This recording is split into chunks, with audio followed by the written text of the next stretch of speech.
Hello, welcome to all. आप सभी लोगों का स्वागत है एस एस गुरु एकेडमी पर। आई होप आप सभी लोग अच्छे होंगे, स्वस्थ होंगे। हम क्या कल जो हमारा हो गया था टॉपिक, उस पर क्या है, अब आगे चलते हैं। तो क्या हम जो प्रतिरोध की ताप पर निर्भरता है उसके बारे में डिस्कशन करेंगे। प्रतिरोध की ताप पर निर्भरता, ठीक है, इस पर करेंगे। क्यों? क्योंकि हमारा जो वैद्युत प्रतिरोध हो चुका है, विशिष्ट प्रतिरोध हो चुका है, वैद्युत चालकता हो चुकी है, विशिष्ट चालकता हो चुकी है, ये सभी पॉइंट हो चुके हैं। अब क्या करते हैं इस पर, तो देखो हम ज्यादा डिटेल में नहीं ले जाएंगे क्योंकि यहाँ से क्वेश्चन ना के बराबर बनता है। अगर बनेगा तो 1 नंबर का क्वेश्चन बन जाता है, इसलिए। तो क्या है हमारा नंबर फर्स्ट, क्या है हमारी, यानी जो धातुओं, क्या, हाँ, धातुओं पर निर्भरता।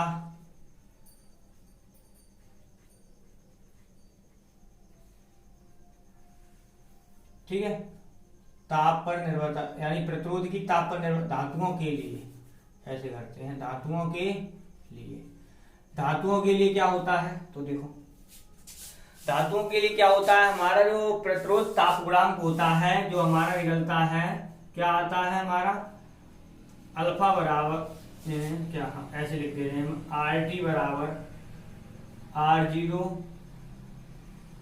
1 प्लस अल्फा टी, ये निकलता है। ये होता है हमारा प्रतिरोध ताप गुणांक। अब क्या, यहां से अल्फा का मान निकालेंगे तो कितना हो जाएगा हमारा, आर टी माइनस का R0 अपॉन, और यहां से हो जाएगा R0 इंटू टी। ठीक है, अब क्या है, T जो होता है वो हम क्या है, यहाँ डिग्री सेल्सियस में होता है, लेकिन जो T का मान रखा जाता है वो हमारा क्या है, ज्यादातर जगह पर क्या होता है, 273 जोड़ के क्या केल्विन में बना लेते हैं, ये भी ध्यान रखना। यानी कोई भी डिग्री सेल्सियस टेम्परेचर दे रखा है, उसमें अगर हम क्या 273 जोड़ दें तो क्या बन जाएगा, वो हमारा केल्विन में बन जाता है, यानी परम ताप में बन जाता है।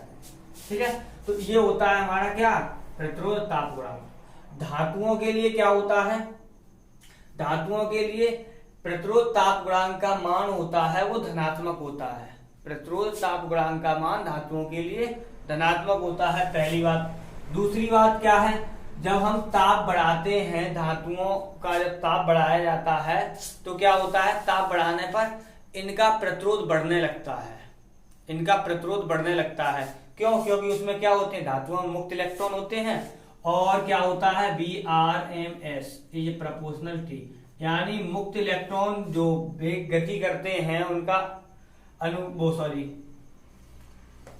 Vrms होता है, वो क्या होता है, परम ताप के समानुपाती होता है। ये पॉइंट इतना। तो क्या होता है हमारा, जो हमारा Vrms होता है तो वो परम ताप के समानुपाती होता है। जैसे जैसे हम ताप बढ़ाते हैं तो क्या होता है, उनका यानी जो धातु है उसका क्या होगा, हमारा प्रतिरोध धीरे धीरे बढ़ता जाता है। प्रतिरोध बढ़ता जाता है, इसीलिए तुम्हारा क्या है, सूत्र आया था रो बराबर RA/L। तो क्या यहां से हम प्रतिरोध अगर बढ़ेगा तो हमारा यानी प्रतिरोधकता भी तो बढ़ेगी। विशिष्ट प्रतिरोध का दूसरा नाम क्या है हमारा, विशिष्ट प्रतिरोध का दूसरा नाम प्रतिरोधकता भी है, ये भी ध्यान रखना। ठीक है, तो हमने क्या बताया है, धातुओं के लिए प्रतिरोध ताप गुणांक का मान होता है धनात्मक, और क्या है, जो हमारे धातुओं में जो मुक्त इलेक्ट्रॉन होते हैं उनका Vrms निकालें तो क्या होता है, वो समानुपाती आता है किसके, परम ताप के। ठीक है, तो क्या होता है हमारा इसका, और क्या है, जब ताप बढ़ाया जाता है तो हमारा प्रतिरोध भी बढ़ता है। ताप बढ़ाने पर प्रतिरोध भी बढ़ता है। जब प्रतिरोध बढ़ रहा है तो प्रतिरोधकता भी बढ़ती है। प्रतिरोधकता बढ़ेगी तो चालकता कम हो जाएगी, तो चालकता कम हो जाएगी। क्यों? क्योंकि प्रतिरोध के व्युत्क्रम को ही तो चालकता कहते हैं। विशिष्ट प्रतिरोध हो चाहे हमारा वैद्युत प्रतिरोध हो, तो बिल्कुल ऐसे। तो क्या है हमारे धातुओं के लिए, तो धातुओं के लिए क्या है, हम ऐसे लिख दे रहे हैं, इनके लिए क्या होता है, प्रतिरोध ताप गुणांक। प्रतिरोध ताप गुणांक कैसा होता है हमारा, धनात्मक होता है। ताप बढ़ाने पर, शॉर्ट में लिख रहे हैं हम, ताप बढ़ाने पर धातुओं का प्रतिरोध बढ़ जाता है, प्रतिरोध बढ़ जाता है, ठीक है, जिससे इनकी चालकता कम हो जाती है, किसकी, धातुओं की, ठीक है। तो क्या हमारा धातुओं के लिए क्या होता है, प्रतिरोध ताप गुणांक होता है वो क्या होता है हमारा धनात्मक होता है, और जो हमारे धातु में मुक्त इलेक्ट्रॉन है इनका Vrms होता है वो क्या होता है, परम ताप के समानुपाती है। देखो अभी मैंने बताया ये डिग्री सेल्सियस में टेम्परेचर अगर 273 जोड़ दें तो हमारा कैपिटल T बन जाता है, तो ये तो क्या होता है वो परम ताप के समानुपाती भी होता है, ठीक है। सभी अलग अलग पॉइंट जो बन सकते थे वो मैंने बता दिए, क्योंकि यहाँ से ज्यादा क्वेश्चन नहीं आना है। अब क्या है, यहाँ से ताप के समानुपाती, जब हम ताप को बढ़ाते हैं तो प्रतिरोध भी बढ़ता है, ताप बढ़ाते हैं तो हमारा क्या होता है, प्रतिरोध भी बढ़ता है। तो जब प्रतिरोध बढ़ता है तो हमारा क्या, प्रतिरोधकता भी बढ़ेगी लेकिन चालकता कम हो जाएगी, ठीक है।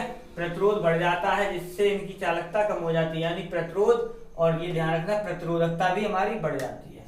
तो इसलिए क्या है हमारे ये होता है। और क्या है, जब हमारा क्या है, अब ये हुआ, अब क्या है नेक्स्ट जो मेन पॉइंट है वो क्या होता है हमारा, जो प्रतिरोध होता है धातुओं का जो प्रतिरोध होता है वो परम ताप के अनुक्रमानुपाती होता है। जैसे Vrms निकल के आता है वैसे ही हम पूरा डेरिवेशन नहीं कर रहे हैं, डायरेक्ट लिखा रहे हैं यहाँ पर, ठीक है। तो क्या हमारा जो जैसे Vrms आता है वो प्रोपोर्शनल होता है T के, वैसे ही क्या होता है हमारा R इज प्रोपोर्शनल होता है कैपिटल T के, किसके लिए, धातुओं के लिए। यानी क्या है, धातुओं का जो प्रतिरोध होता है वो परम ताप के हमारे क्या होता है, समानुपाती होता है। तो यहाँ पर क्या हो जाएगा हमारा, लेकिन धातु कैसी होनी चाहिए, शुद्ध धातु होनी चाहिए, शुद्ध धातुओं का प्रतिरोध कहते हैं चाहे प्रतिरोधकता कहते हैं, बात वही है, क्योंकि वहां पर देखा प्रतिरोध, शुद्ध धातुओं का प्रतिरोध परम ताप के समानुपाती होता है, परम ताप के अनुक्रमानुपाती या समानुपाती, अनुक्रमानुपाती होता है, ठीक है। तो ये हो गया तुम्हारा, एक नंबर का ऐसे ही पूछ लेता है। धातुओं के लिए प्रतिरोध ताप गुणांक कैसा होता है, धनात्मक होता है, बढ़ाने पर क्या होगा, प्रतिरोध बढ़ जाएगा, चालकता कम हो जाएगी। यहाँ पर तो धातुओं के लिए जो परम ताप होता है वो प्रतिरोध होता है वो परम ताप के अनुक्रमानुपाती होता है। ये हो गया हमारा। अब क्या है, ये हो गया हमारा किसके लिए, धातुओं के लिए। अब चलते हैं किसके लिए, हम मिश्र धातुओं के लिए। अब चलते हैं हम मिश्र धातुओं के लिए। तो क्या है, मिश्र धातुओं के लिए, तो मिश्र धातुओं के लिए क्या होता है, तो देखो मिश्र धातुओं का भी अभी मैंने जैसे बताया था बिल्कुल वही काम होता है। मिश्र धातुओं अंतर ये होता है जितना प्रतिरोध धातुओं का बढ़ जाता है उतना प्रतिरोध मिश्र धातुओं का नहीं बढ़ पाता। लेकिन क्या है, उनका जो व्यवहार होता है यानी प्रतिरोध निकलता है। जैसे प्रतिरोध अभी मैंने क्या बताया, धातुओं के लिए कैसा होता है हमारा, ताप के अनुक्रमानुपाती होता है। बढ़ने ताप बढ़ाएंगे प्रतिरोध बढ़ेगा, चालकता कम होगी। लेकिन क्या है हमारा मिश्र धातुओं के लिए क्या होता है, प्रतिरोध होता है वो ताप के बढ़ाने पर बढ़ता है। लेकिन क्या है, कुछ ऐसी मिश्र धातुएं हैं जैसे मैग्नीज ले लें, कांस्टेंटन ले लें, ठीक है। तो कुछ ऐसी मिश्र धातुएं होती हैं इनके लिए क्या होता है, प्रतिरोध ताप गुणांक होता है वो ऋणात्मक होता, नगण्य होता है, ना के बराबर। प्रतिरोध ताप गुणांक कुछ ऐसी मिश्र धातुएं होती हैं जिनके लिए जो प्रतिरोध ताप गुणांक होता है वो जिनके लिए नहीं, जिनका प्रतिरोध ताप गुणांक होता है वो हमारा कैसा होता है, नगण्य होता है। इसीलिए क्या होता है, जो प्रमाणिक प्रतिरोध बनाए जाते हैं या प्रतिरोध बॉक्स बने होते हैं वो इन्हीं धातुओं के बनाए जाते हैं। क्यों, क्योंकि वहां पर क्या होता है हमारा प्रतिरोध ताप गुणांक होता है वो नगण्य माना जाता है, जिससे क्या होता है प्रतिरोध बढ़ जाता है। तो क्या होता है हमारा इनका व्यवहार हम ऐसे लिख दे रहे, इनका व्यवहार कैसे होता है हमारा धातुओं की तरह, यानी क्या है हमारा ताप बढ़ाने पर बढ़ता है धातुओं की तरह, उन्हीं की तरह होगा। लेकिन क्या है, लेकिन उनसे कम। कहने का मतलब, कम का मतलब हम समझा दे रहे हैं क्योंकि यहाँ पे शॉर्ट में कर रहे हैं। क्या है मिश्र धातुओं, देखो धातुओं का ज्यादा बढ़ेगा, इनका बढ़ेगा लेकिन कम बढ़ेगा, इनका बढ़ेगा लेकिन क्या होगा हमारा कम बढ़ेगा। ठीक है, तो ये होता है हमारा। अब क्या है, अभी मैंने क्या बताया था, जैसे कुछ मिश्र धातुएं ले लें, कांस्टेंटन, टेंटन, मैग्नीन।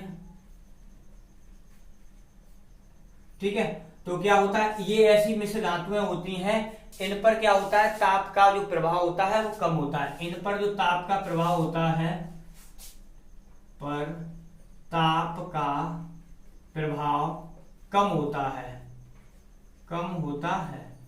इन पर क्या होता है ताप का प्रभाव कम होता है। तो क्या होता है इनका जो प्रतिरोध होता है, फिर इनका प्रतिरोध होता है वो अधिक होता है, इनका प्रतिरोध अधिक होता है, इनका प्रतिरोध क्या होता है अधिक होता है। ठीक है, इनका प्रतिरोध अधिक होता है तो क्या है इनका ताप गुणांक, प्रतिरोध अभी बताया था मैंने, प्रतिरोध ताप गुणांक कैसा होगा नगण्य होगा, नगण्य होता है। प्रतिरोध ताप गुणांक इनका नगण्य होता है। ठीक है, इसलिए क्या होता है प्रतिरोध अधिक होता है, हाँ प्रतिरोध अधिक होता है, प्रतिरोध ताप गुणांक कम होता है, नगण्य होता है। अब क्या है इसीलिए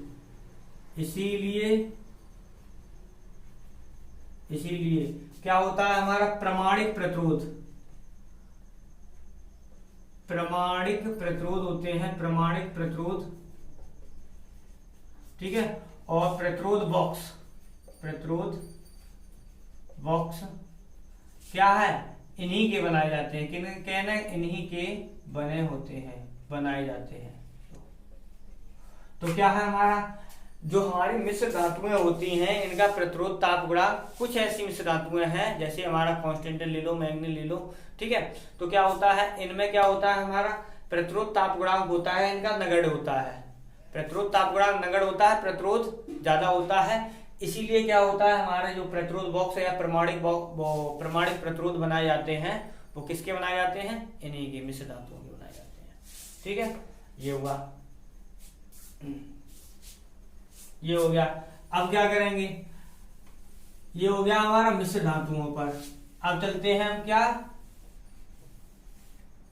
अब देखते हैं अर्धचालकों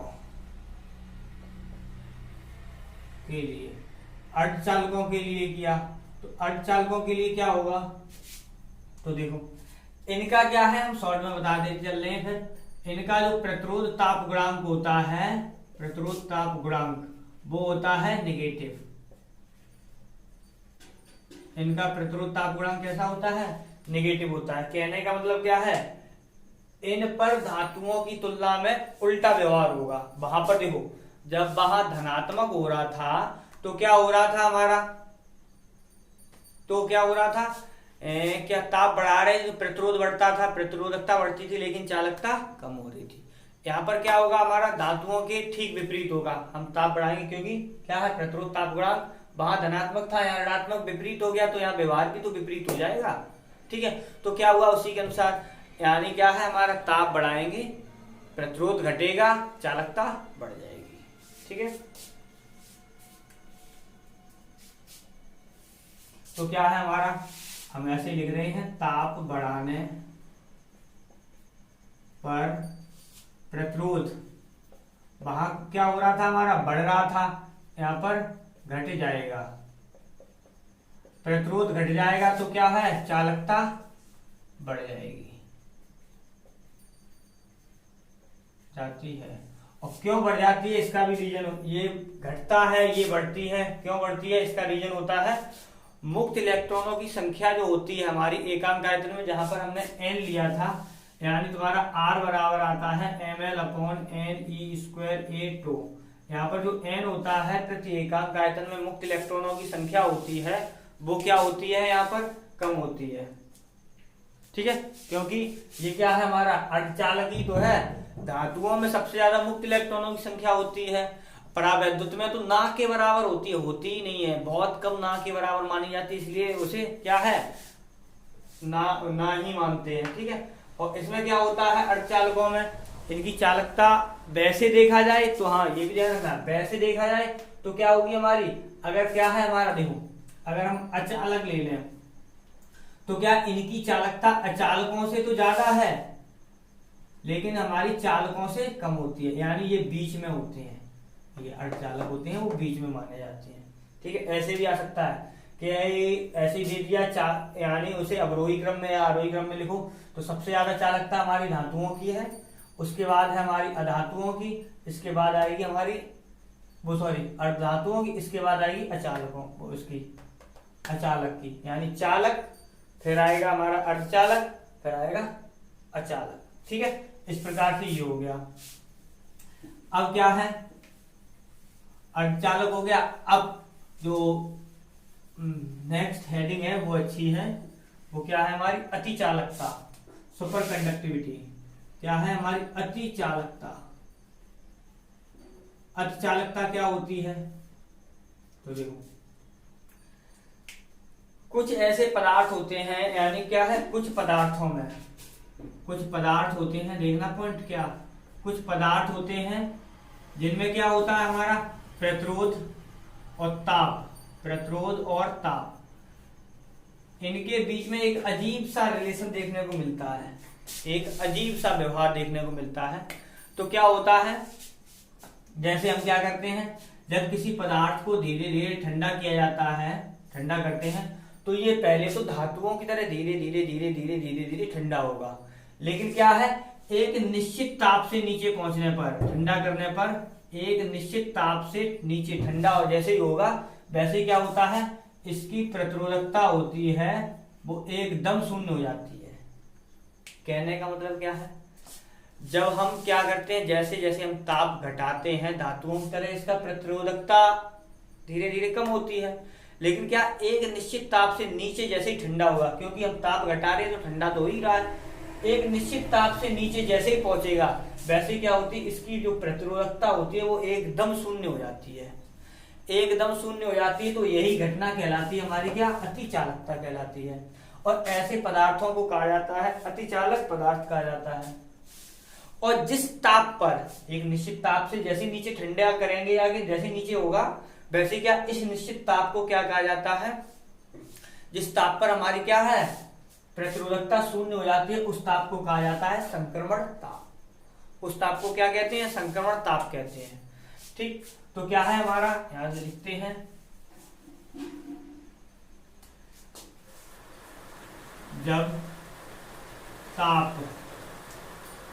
जब कुछ पदार्थों, ऐसे कर ले, कुछ पदार्थ अलग होते हैं, कुछ पदार्थों का ताप, कुछ पदार्थों का ताप घटाने पर क्या प्रतिरोधकता धीरे धीरे कम होती है। ठीक है, प्रतिरोधकता धीरे धीरे कम हो जाएगी, प्रतिरोधकता धीरे धीरे कम हो जाती है, लेकिन एक निश्चित ताप से नीचे ठंडा, या ताप को, ठंडे का मतलब है ताप को कम करना, ठंडा करने पर प्रतिरोधकता अचानक शून्य हो जाती है, अचानक शून्य हो जाती है। अचानक शून्य हो जाएगी या एकदम शून्य हो जाएगी। ये मान लो एकदम शून्य होगी या अचानक शून्य हो जाती है। इस घटना को अतिचालकता कहते हैं। क्या कहते हैं? इस घटना को अतिचालकता कहते हैं। ऐसे पदार्थों को अतिचालक पदार्थ कहते हैं। क्या कहते हैं? अतिचालक पदार्थ कहते हैं। और इस निश्चित ताप को, जिस निश्चित ताप पर क्या हो रही है हमारी, इस निश्चित ताप पर क्या होगा, जिस निश्चित ताप पर हमारी जो प्रतिरोधकता होती है वो शून्य हो जाती है। इस निश्चित ताप को क्या कहते हैं हम? इस निश्चित ताप को कहते हैं संक्रमण ताप। निश्चित ताप को संक्रमण ताप कहते हैं। ये हो गया। क्या है हमारा? जिस निश्चित ताप पर ये जो प्रतिरोधकता है वो शून्य हो जाती है, इस निश्चित ताप को क्या कहा जाता है? हमारा संक्रमण ताप कहा जाता है। ठीक है, ठीक है। तो ये हो गया हमारा क्या, ये अतिचालकता हो गई। तो क्या है हमारा अतिचालकता का गुण? ये ध्यान रखना, अभी मैंने कुछ पदार्थ लिखा है, इसका मतलब क्या है? अतिचालकता का गुण सभी पदार्थों में नहीं होता है, कुछ ही पदार्थों में होता है। ठीक है। अब इनके एग्जाम्पल लिखना चाहो तो अतिचालकता के यानी जो होते हैं वो क्या होते हैं हमारे? कैडमियम ले लो, जैसे एग्जाम्पल के तौर पर हम लिख दे रहे हैं, कैडमियम ले लो, एल्यूमिनियम लिख लो। कुछ पदार्थ ऐसे गिने चुने होते हैं जिनमें क्या है हमारा अतिचालकता का गुण पाया जाता है। अब क्या है ये हो गया हमारा। अब यहां पर अब देखो एक पॉइंट और, जो हमारे ओम के नियम के वीआई अभिलक्षण है उसे और देख लेते हैं। क्या है हमारे ओम के नियम के वीआई अभिलक्षण? ओम के नियम के वीआई अभिलक्षण होते हैं। ठीक है, तो ओम के नियम के वीआई अभिलक्षण और देख लेते हैं। तो क्या होता है हमारा? देखो ओम का नियम क्या था हमारा? जब किसी यानी क्या है, किसी चालक की भौतिक अवस्थाएं अपरिवर्तित रहे तो क्या होता है? उनके सिरों पर लगाया गया विभवांतर और धारा का जो अनुपात होता है वो नियत रहता है। यही तो था। ठीक है, तो क्या है हमारा? अब देखते हैं हम उनके अभिलक्षण। तो क्या है, देखो ओम के नियम में क्या है, जब हमने ग्राफ खींचा था तो एक स्ट्रेट लाइन आती है। किसके लिए? धातुओं के लिए एक स्ट्रेट लाइन आती है। अब क्या है यहाँ पर ओमीय परिपथ और अनोमीय परिपथ, तो हम दोनों बता देते हैं क्या है। देखो सीधा सा सिंपल, ओमीय परिपथ क्या होते हैं? जो ओम के नियम का पालन करें, और अनोमीय परिपथ जो ओम के नियम का पालन ना करें। कहने का मतलब क्या होगा, यानी जो ओमीय परिपथ होंगे उनमें क्या होगा, किसी चालक के सिरों पर हम क्या लगाएंगे? विभवांतर लगाएंगे और धारा बहेगी उनमें। तो क्या होगा, उसका जो अनुपात निकालेंगे वो नियत रहेगा, अनुपात आएगा वो नियत रहेगा। कहने का मतलब क्या है? प्रतिरोध का मान नियत रहेगा। ठीक है, तो ये ओमीय परिपथ हो जाता है। लेकिन क्या है हमारा, अगर हमारा V और I का अनुपात नियत नहीं आता है तो क्या होता है हमारा, वो अनोमीय परिपथ में चला जाता है, उसे ही अनोमीय परिपथ कहा जाता है। सीधा सा एक नंबर का, जो परिपथ ओम के नियम का पालन करें उन्हें ओमीय परिपथ, जो ओम के नियम का पालन न करें उन्हें अनोमीय परिपथ कहते हैं। ठीक, तो ये हो गया हमारा। तो क्या है यहां से, तो देखो बिल्कुल वही। अब देखो डेफिनेशन कैसे लिखनी है वो हम बोल रहे हैं। अगर हमारा ओमीय परिपथ आएगा तो ओमीय परिपथ में क्या होगा हमारा, बिल्कुल वही। जब किसी क्या होता है वैद्युत परिपथ में, वैद्युत परिपथ के सिरों पर विभवांतर लगाते हैं तो उसमें क्या होगी, धारा बहेगी। धारा यानी विभवांतर लगाया और धारा प्रवाहित होने लगी, तो क्या है हमारा विभवांतर और धारा का जो अनुपात अगर नियत आए, यानी नियतांक के बराबर आए तो वो ओमीय परिपथ होता है, उसे ही क्या ओमीय परिपथ कहते हैं। अनोमीय परिपथ में,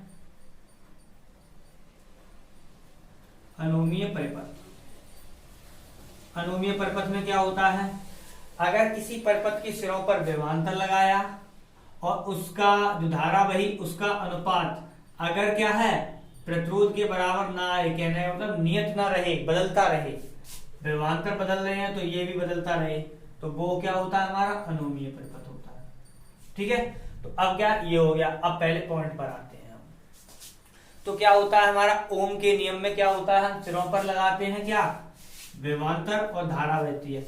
अब क्या करेंगे हम, क्या करते हैं, तब तो ये स्ट्रेट लाइन आती है, तब तो स्ट्रेट लाइन आएगी, ऐसे स्ट्रेट लाइन आती है।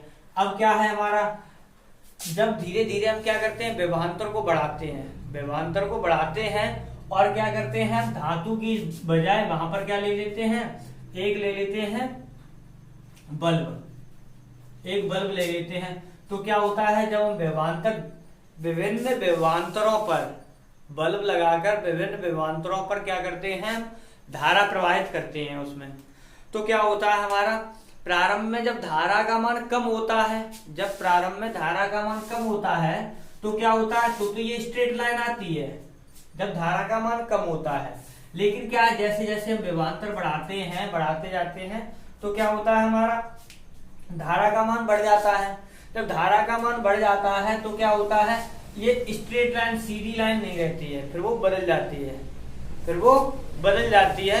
तो क्या होता है, इसीलिए क्या होता है फिर हमारा जो वक्र आता है वो इस प्रकार से बन जाता है, इस प्रकार से। तो क्या होता है हमारा वक्र, अब देखो स्ट्रेट लाइन क्या है, यहां तक तो लगभग सीधी रही, ये देखो यहां तक सीधी रही। अब क्या है जैसे जैसे बढ़ाएंगे वैसे वैसे बदल जाएगी, बढ़ जाएगा। तो क्या होता है यहाँ से हमारा जब हम विभवांतर बढ़ाते हैं तो क्या होता है, इसका मतलब क्या होगा, वो हमें सीधी रेखा प्राप्त नहीं होगी। कब, जब तो तब तो प्राप्त हुई थी जब धारा का मान कम था, लेकिन धारा का मान जैसे ही बढ़ा वैसे हमें प्राप्त नहीं हुआ। इसीलिए क्या है हमारा ओम का नियम होता है वो कम धारा के लिए तो सही है, लेकिन धारा का मान बढ़ जाता है फिर वो काम करना बंद कर देता है। ठीक है, ये ध्यान रखना। क्या है, यानी ओम का नियम धातुओं के लिए सही है और ओम का नियम कम धारा के लिए सही है, ज्यादा धारा के लिए सही नहीं है। ठीक है, लागू नहीं होता है वो, ये होगा हमारा। अब क्या है अनुमीय परिपथ में, तो अनुमीय परिपथ में क्या होता है, वो क्या है शुरू से ही जैसे क्या है इसके उपकरण क्या होते हैं, जैसे थर्मिस्टर होता है, ठीक है, ट्रायोड होता है, डायोड होता है, ऐसे होते हैं। ठीक है, अब क्या है इन परिपथों में क्या होता है, जो हमारा जो प्रतिरोध होता है वो कहने का मतलब नियतांक होता है वो लगातार बदलता रहता है, वो नहीं एक समान नहीं रहता है। इसीलिए क्या है अभी मैंने क्या बताया, जो ओम के नियम का पालन न करे वो होगा हमारा अनुमीय परिपथ, तो ये होता है हमारा अनुमीय परिपथ। ठीक है, तो इस प्रकार से क्या होता है हमारा ये हो जाता है।